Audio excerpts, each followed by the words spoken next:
ano ba ang saysay na tong mga taong ito? Okay? What is it that they're doing? Okay? The moment you understand this concept, the moment, okay, you know the logic behind this, you will be able to predict kung ano ho ang next na mangyari. Okay. Now, ano ba ang gusto nila? What is it that they're trying to solve? Ito po. So, if we have a hospital here, a DOH retained, probably I would assume na may idea sila. So, what is it that they're trying to solve? Ito po, the access in health. Karugtong ho ito ng universal healthcare. So, providing access in health. Yan ho ang gustong masolve ni PhilHealth. As an insurance, gusto nila, okay, to provide access in health through financial risk protection. Paano po? Pagiging member ng PhilHealth. Bakit? If you are a member of PhilHealth po, okay, ito ho yung meron.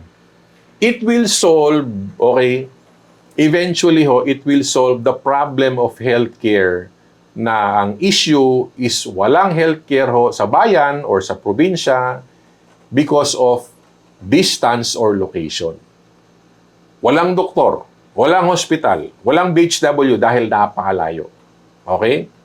If you are a member of PhilHealth, you will be given access. Paano? Eventually po, magkakaroon ho ng primary care clinic. Ngayon, medyo hindi pa. Inuumpisahan pa ho. Ito ho yung konsulta package. But the dream here is that it will provide access. Okay? That's number one. The next, the lack of healthcare workers. So, ito din po. Okay? If you noticed, ang dami hong scholarship sa pagiging doktor, nurse, okay? Or midwife, okay? Mayroong scholarship ang DOH, may scholarship ang ano ba ito? Ang LGU and other schools. So, eventually, they would want the availability of healthcare workers to address ho the absence of health workers sa area or sa barangay.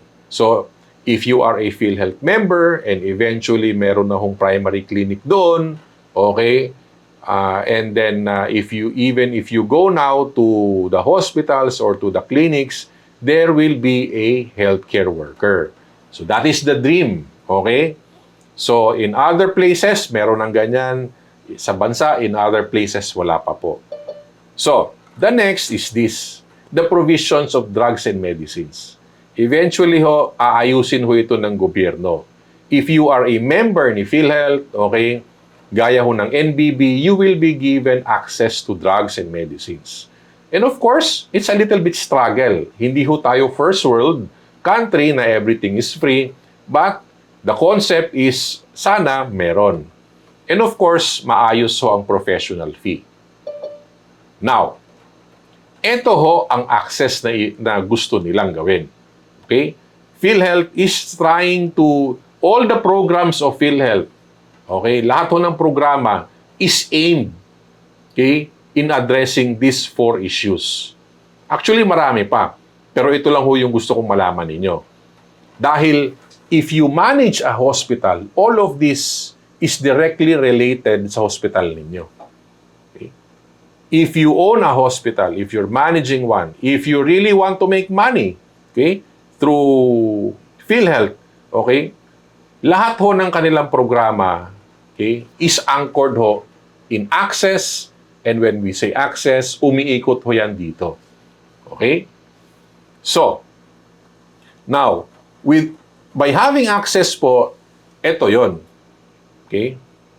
Be it you are a neonate, okay, neonate, newborn, neonate, okay, a toddler, an adolescent, young adult, elderly, or whatever, senior, okay, you will be given access. So, yan ho ngayon ang dream ng PhilHealth. Okay?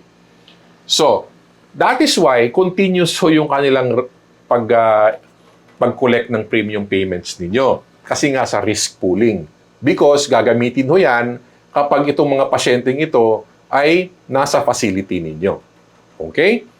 So, now, that's very easy. I hope na intindihan ninyo.